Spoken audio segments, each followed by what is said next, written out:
Então, Ricardo, primeiro te agradecer pelo tempo, por receber aqui o meu contato nessa ligação para a gente falar um pouco sobre o futebol, falar um pouco dessa preparação e também, é claro, já com essa tua trajetória do Pelotas, agradeço o nome do Diário Popular por tu estar me recebendo nessa conversa. Vinícius, é um prazer estar conversando contigo, falando com toda a audiência também do Diário Popular, né? E é sempre legal estar levando para o nosso torcedor, né, as informações do nosso dia a dia e deixando o nosso torcedor bem informado. Ricardo, e aqui a nossa ideia também é a gente aprofundar algumas questões que a gente não consegue por coletiva, né, até pela questão da distância hoje, por causa dos protocolos, infelizmente, devido a essa pandemia. E eu já começo te perguntando a relação do contexto que tu vive agora no Pelotas, mas claro, sabendo que agora tu começa a dar continuidade num projeto, que é bem diferente do que tu pegou no meio da temporada passada, agora tu está dando uma continuidade no projeto, com uma base de equipe, já entendendo, acho que a cultura um pouco do Pelotas, os bastidores, né, tudo que envolve o clube. O que muda para o Cobalcini iniciar esse projeto para um gauchão daquilo que ele encontrou em relação a uma Série D do Brasileiro? Eu acho que agora a gente já tem, né, os atletas cada vez mais ambientados com aquilo que a gente quer, né, o grupo cada vez mais preparado, né, porque a gente conseguiu manter uma boa base já do ano passado, e isso facilita muito no dia a dia, né? Em relação a essa base, Ricardo, como é que foi essa conversa, essa ideia de manter uma espinha, né? Eu digo uma espinha porque tu mantém jogadores da defesa no meio e a referência do Marcão no ataque. A gente sabe que o Pelotas está buscando principalmente os pontas nesse momento, os extremos, mas a espinha dorsal da equipe ela foi mantida. Como é que foi essa relação, essa conversa? Claro que alguns já tinham um contrato, mas para te estabelecer essa continuidade. A gente procurou fazer uma análise, né, sobre o desempenho de cada jogador e também alguns deles tinham contrato e também alguns outros jogadores que nós queríamos que ficassem no clube também receberam propostas de divisões superiores, né, de Série B, Série C, e o que fica muito difícil de competir, né? Sim, sem dúvida. E nessa montagem para o elenco de 2021, né, a gente pode esperar, dentro daquele modelo que tu apresentou, dentro daquela plataforma que a gente viu na Série D, a gente pode esperar um grupo talvez com um pouco mais de polivalência. Eu sei que tu é um treinador que sempre gostou desses jogadores versáteis, né? Pelo menos o que a gente pôde acompanhar no teu trabalho no aspirante do Internacional. Que tipo de perfil em relação ao que tu pode apresentar de jogo a gente vai acabar observando? A gente sabe que o Campeonato Gaúcho é um campeonato que demanda uma competitividade muito grande, né? A gente quer aumentar essa competitividade, né, e buscar também transformar a nossa equipe numa equipe um pouquinho mais agressiva na parte final do campo, né, ser uma equipe um pouquinho mais vertical, principalmente no último terço ali. Falando nessa parte mais agressiva, a gente, pelo menos, observava o Pelotas durante a Série D, um time que ele sabia se posicionar em todas as fases do jogo, mas muitas vezes a bola acabou não entrando, acabou pecando. Qual foi o teu diagnóstico para entender isso? Se é que tu acha que faltou mais essa questão de botar a bola para dentro? Porque a gente viu um Pelotas muito bem estruturado em todas as fases do jogo, só que muitas vezes a bola acabou não entrando e a superioridade ou domínio do controle do jogo acabou não resultando em gols e vitórias, né, Ricardo? A gente precisa trabalhar melhor nessa situação de último terço para conseguir ser agressivo, né, e definir as chances que a gente vai criar para que a gente consiga fazer gols, né, e nos dar tranquilidade na competição. Dentro da Série D, vamos dizer assim, a tua grande saída ofensiva foi quando tu conseguiu estabelecer aquela linha de 5, com o Marcelo virando, não digo a principal peça, mas ele virando talvez o grande destaque daquela movimentação. Como é que foi tu projetar esse desenho? Por que tu escolheu essa maneira de atacar? Se foi algo que tu teve que fazer em relação às peças que tu tinha no momento? A gente sabe que teve as lesões do Hugo e do Sapeca. Como é que tu foi formatar esse tipo de movimentação? Na verdade, a gente inicialmente projetava um 3-4-3, né, e utilizando essa característica dos nossos extremos, mas a gente acabou perdendo o Hugo, acabou perdendo o Sapeca, né, e aí teve que fazer algumas adaptações. E Marcelo se saiu muito bem, né, na situação, com uma linha de 5 atacantes, ele aberto pela direita, né, dando amplitude aqui e sendo muito agressivo. Ele se tornou um jogador que deu várias assistências, né, que foi bastante agressivo, que chegou a fazer gol, né, então ele conseguiu se adaptar muito bem à função. E como é que é essa relação com o jogador, né? Teve uma entrevista que o Marcelo chegou a dizer que estava com dificuldade de jogar mais por dentro, que eu acredito que era o que vinha pedindo antes para ele, mas depois, em relação à situação, ele se encaixou muito bem nesse corredor. Como é que é para tirar isso do jogador, tirar o melhor de cada atleta dentro da tua plataforma, das tuas ideias? Daqui a pouco ele não vai tão bem numa função, mas em outro momento do jogo ele rende muito melhor em outra alternativa. Como é que é essa relação com o técnico, com o jogador? Essa continuidade, né, que a gente falou anteriormente, ela é importante por isso, né? Você vai conhecendo no dia a dia o atleta, você vai vendo aonde ele é forte, né, como ele consegue se destacar e oferecer, né, virtudes para a equipe. Então, o Marcelo é um jogador que necessita de espaço, é um jogador de muita força, de muita velocidade. A gente procurou criar essa situação para ele. Ele não é um jogador tanto de vir para o jogo por dentro, né? Não é um jogador tanto do jogo apoiado, mas é um jogador que tem muita força para arrastar, para romper linha, né? Então, e aí já pelo outro lado a gente tem um exemplo que é o Gabiga, que é um jogador que vem muito para o jogo apoiado, que gosta de construir o jogo, né? Então a gente procurou fazer um sistema onde se encaixasse nas características do atleta que a gente tinha, né? Claro. E perguntando desse sistema, né? Essa é uma dúvida minha. Tu tentou primeiro com meia, o meia tradicional, vamos dizer assim, que é um jogador mais parecido com o Daniel. Aí teve a questão do Vini Garcia, que era um jogador que começou muito bem, depois oscilou, até acho que pela questão natural da idade dele, mas que tinha uma característica um pouco diferente do que o tripé que tu montou com o Itaqui, o Ramires e o Moisés. O que foi com a tua ideia com aquele tripé? Principalmente usar o jogador do Itaqui, que eu me lembro, que a gente viu muito mais ele jogando como um segundo volante do que esse jogador que chegasse mais. Qual foi a tua alternativa naquele momento? Naquele momento a gente conseguiu ter uma consistência defensiva muito forte, né? Com esses 3 jogadores de meio, eles davam uma sustentação muito boa para o meio campo, né? E agora a ideia é criar mais variações, né? Para que a gente não fique refém de um único modelo, que a gente possa ter boas alternativas, né? Porque a gente vai encontrar adversários com diversos temas e que vão nos impor várias dificuldades. Então a gente tem que ter soluções, né, para esses adversários. A Série D, tu acha que vai ser muito semelhante em estilo de jogo ao Gauchão, ou tu ainda vê um Campeonato Gaúcho tradicional, esse jogo muito mais físico, de primeira e segunda bola, que a gente viu alguns jogos de característica na Série D, mas tinha times que tentavam jogar, né, também na Série D. Verdade, eu acho que o Gauchão ele tem uma boa mescla, né? Tem equipes que optam por um jogo um pouquinho mais direto, de disputa de primeira e segunda bola, mas também tem equipes que buscam jogar. Eu acho que é uma competição que pode sim ser comparada, né, ao nível da Série D. É claro que hoje nós temos 3 equipes na primeira divisão do Campeonato Brasileiro que estão numa realidade muito distante das outras, né? Mas é um campeonato muito qualificado e com equipes muito fortes, né? Ricardo, como é que tu vê a questão da tua característica de ter os zagueiros construtores?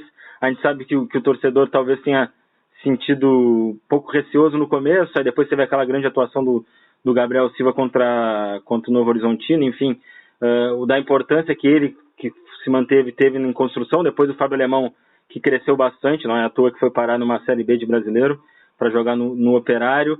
Como é que é essa a relação o torcedor tem que ter paciência, por talvez não estar acostumado a ter esse tipo de jogo, mas ser um fundamento que no teu trabalho no Inter foi importantíssimo e no Pelotas em vários momentos se mostrou fundamental.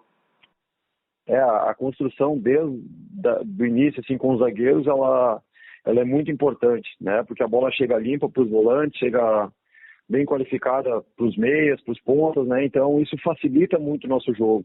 A gente quer construir um jogo bem jogado de trás, né? É claro que em algum que outro momento a gente acabou sofrendo algum gol por causa disso, mas se você for observar, a gente construiu muitos gols também, né? Com a bola trabalhada desde trás, então isso nos dá uma garantia e uma confiança que a gente está no caminho certo. Né? Inclusive os 2 zagueiros, né, o Silvio e o Maurício, eles destacaram isso na chegada, né? Tem um estilo que eles gostam de jogar, apesar de eles serem zagueiro, os 2 já terem até jogado como volante, se eu não me engano, e o Maurício também como lateral, dizendo que eu sou defensor, mas eu não gosto de ficar sofrendo só defendendo, né? Eu gosto de ter a bola. Tu foi buscar também nesse perfil neles? Eles se encaixam bem no perfil que a gente quer, são jogadores agressivos, jogadores que têm boa velocidade e que conseguem propor o jogo também, né? Então, a gente buscou zagueiros que, né, todos os nossos 4 zagueiros que nós temos hoje têm esse perfil, né? Zagueiros rápidos, zagueiros que conseguem construir bem o jogo. Como é que foi para ti, para o Alessandro? A gente sabe que teve uma troca de direção, né, de futebol do Pelotas. A direção, né, o presidente Umar resolveu trocar. Como é que está sendo essa tua relação? Como é que está sendo essa adaptação, esse trabalho junto ao Neca e o Rafael, que já tem uma história dentro do clube? A troca, né, a gente tem um respeito muito grande pelo Moisés que saiu, né, e em relação ao pessoal que chegou, né, a gente se adaptou muito rápido, eles nos acolheram muito bem, né, e a gente está fazendo um trabalho legal juntos. A gente tem trocado muita informação, né, tem debatido tudo dia a dia, né, e eles estão ajudando bastante na condução desse trabalho. Como é que tem sido para o Pelotas convencer alguns jogadores de aceitarem o projeto? Porque a gente sabe que a questão financeira do Pelotas, em termos de tamanho de investimento, não é alta, né? A gente sabe que o Pelotas prisma por ter pagar em dia nas últimas temporadas, mas o investimento, até pelo ter meia cota, não é alto. E a gente vê o Pelotas indo buscar nomes que eu sei que tu não vai me confirmar se estão certos ou não, mas como Bustamante, que é um jogador que está numa Série B, de ficar de olho no Neto do Mirassol, que conseguiu uma grande campanha na Série D. Como é que tem sido essa conversa no mercado para fazer eles comprarem os jogadores que estão num mercado um pouco mais acima, que o Pelotas teria condições hoje de comprarem esse projeto? É difícil a gente falar sobre qualquer nome, né, até que algum deles esteja aqui. A gente não, o clube tem mirado para vários lados, né, e buscado várias alternativas de nome, tem estudado muito o mercado, né, tem buscado levantar muitos nomes, né, e a credibilidade que o Pelotas tem, né, de saber que é um clube que paga certinho, que paga em dia, isso facilita muito, né, para trazer os jogadores para cá. É claro, né, que a prioridade do jogador, num primeiro momento, é sempre uma equipe que tenha calendário cheio, né, que tenha uma competição nacional no segundo semestre, a gente sabe disso, mas a gente tem conversado bastante com os atletas, né, falando, mostrando, né, como eles podem crescer no clube e como eles podem crescer junto com o clube, né? Como é que tu tá, essa tua relação em relação a ti em forma de evolução? Eu pergunto em quesito, foi a tua experiência, né? Claro, tu já tinha trabalhado junto nos times profissionais, junto do Caxias, no Internacional, no momento que tu assumiu em forma interina, mas agora ter sido o treinador que chefia um projeto de um time profissional. O que o Cobalcini aprendeu da campanha da Série D para esse gauchão que vem a seguir? Eu acho que a gente está sempre trocando informação e aprendendo com todo mundo diariamente, né? A gente sempre tem novos desafios, né? E tem que achar novas soluções. Eu acho que muito característica do mundo que a gente vive hoje em dia, né? Aprender, reaprender, né? E buscar estudar uma nova forma para resolver melhor os problemas que são apresentados, né? Então, a gente tem buscado evoluir dia a dia, né, tem buscado fazer com que a equipe seja mais agressiva, seja mais competitiva, né, e consiga dar o retorno, né, que a torcida merece. Como é que tu monta a tua metodologia, Ricardo? Do que tuas experiências, em que fontes tu bebe, o que tu gosta de buscar esse conhecimento para evoluir em questão de treino, né? E, enfim, até na tua visão de jogo, o que tu costuma buscar em relação ao conhecimento?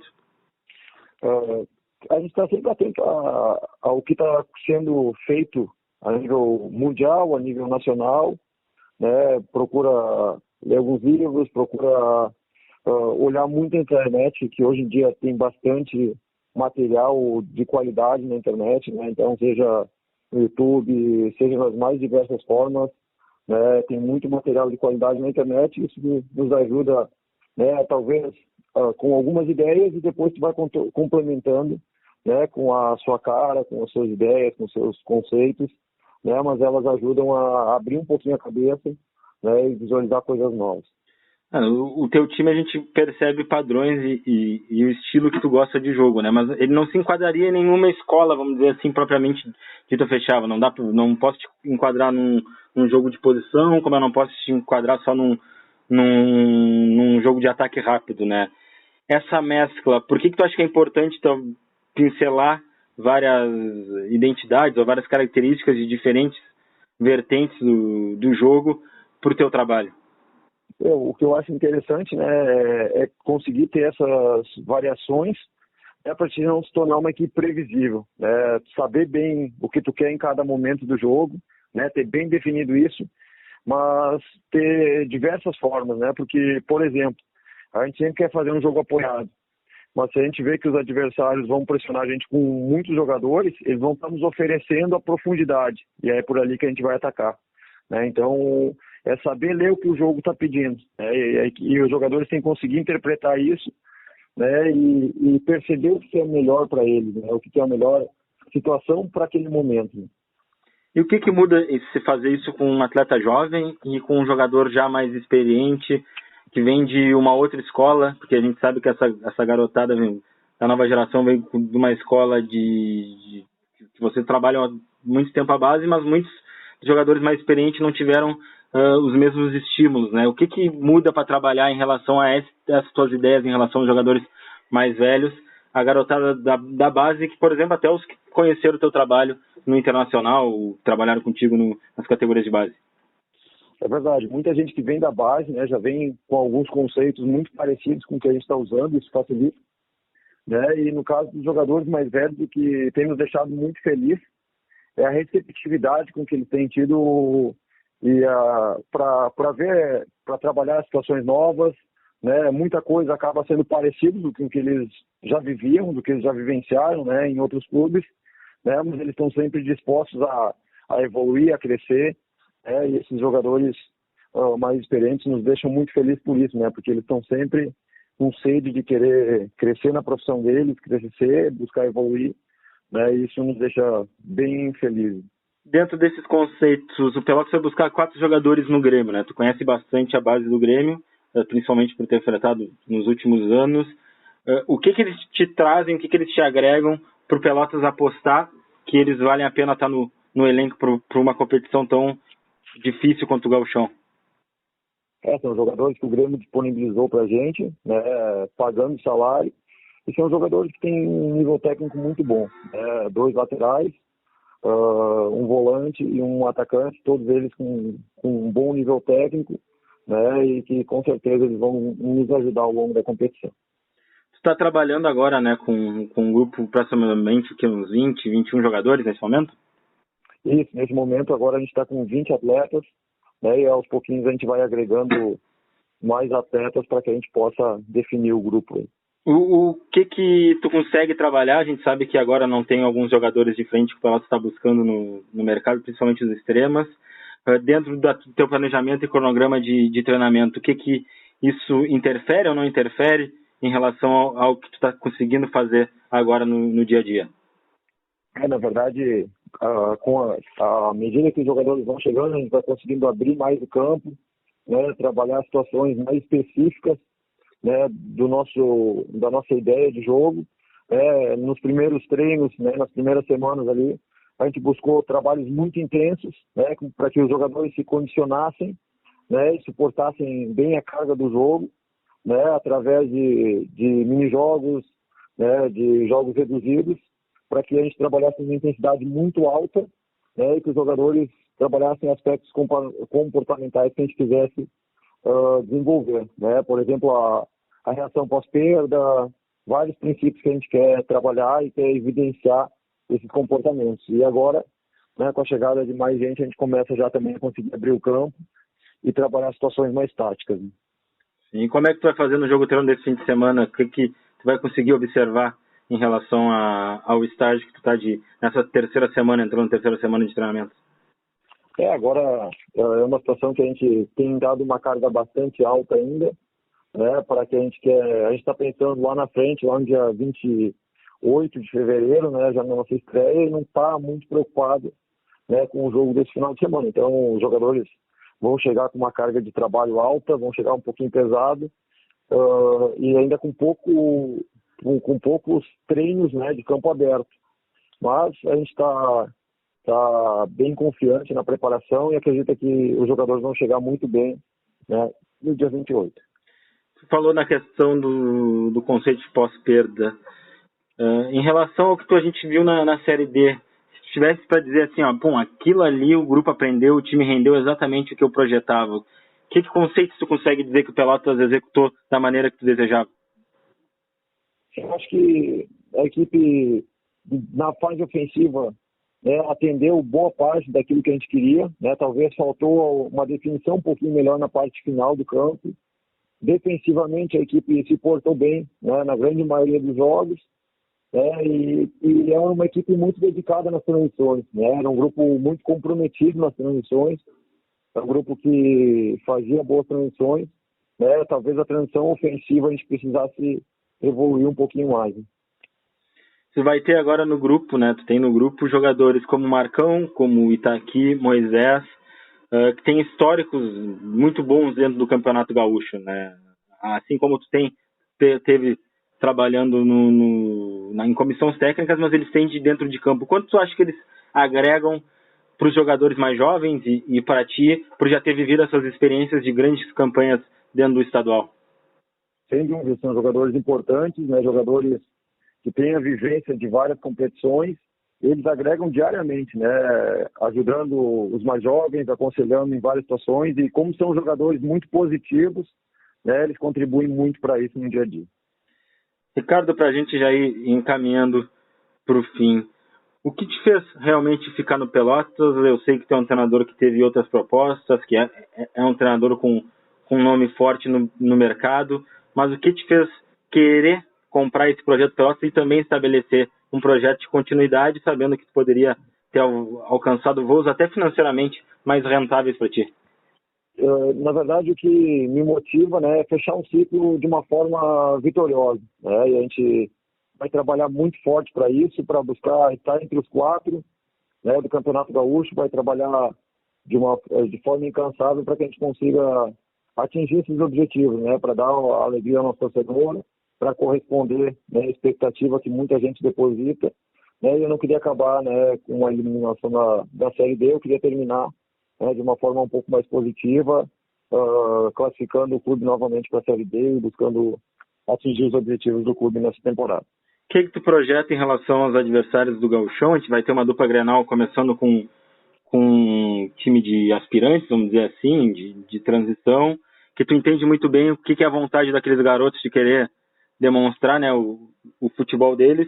Uma equipe fora de Série A, que é o Juventude, um Brasil ainda de Série B, enfim, o Caxias, que foi adversário, o Ipiranga, que vem forte já há um tempo, e o São José. O que tu consegue projetar para esse Campeonato Gaúcho? Campeonato muito forte, um campeonato muito equilibrado, né? E onde uma arrancada boa ela é muito importante, né? Então vai ser um campeonato muito disputado jogo a jogo, né? A própria dupla Grenal deve começar, né, num primeiro momento com a equipe de transição, mas eu acredito que seja 1 ou 2 jogos no máximo, e depois já deve remontar, entrar forte na competição, e vai ser um campeonato de muita disputa, né? Diferente dos outros anos onde tinham 2 turnos, né? Agora vai ser um campeonato até mais rápido que nos outros anos, né? São 11 jogos para buscar essa classificação entre os 4, né? Então a disputa vai ser muito grande e um nível técnico acredito que seja muito equilibrado. Tu não conseguiu ainda encontrar a torcida Aurocerulha, né, no estádio, né? Quando tu assumiu, a gente já estava na pandemia e todos os jogos de portão fechado. Quanto faz falta para um treinador não ter o torcedor do lado? Faz muita falta, né? Eu sempre vi muito material, muito vídeo da nossa torcida, né? E a gente está ansioso para que a gente possa ter um jogo, né, com a companhia e a presença do nosso torcedor, né? A gente sabe a energia que o nosso torcedor tem, a gente sabe o quão forte ele é e a gente está torcendo para que a situação do nosso país melhore, né? E que a gente possa ter a torcida de volta ao estádio. Beleza, Ricardo. Eu quero te agradecer pelo tempo, pelo bate-papo e te desejar sorte aí no Pelotas e te deixar para dar um recado para o torcedor, por que a gente pode esperar desse Lobo em campo e te dizer que estão acompanhando de perto aqui mais uma vez o trabalho. Valeu, te agradeço demais o espaço, né, e dizer que a gente vai ter uma equipe muito aguerrida, uma equipe competitiva, né, e uma equipe que tenha coragem de jogar, que goste da bola, né, e que busque construir várias situações de gol. Né? Feito. Valeu, Ricardo. Valeu, um grande abraço, irmão.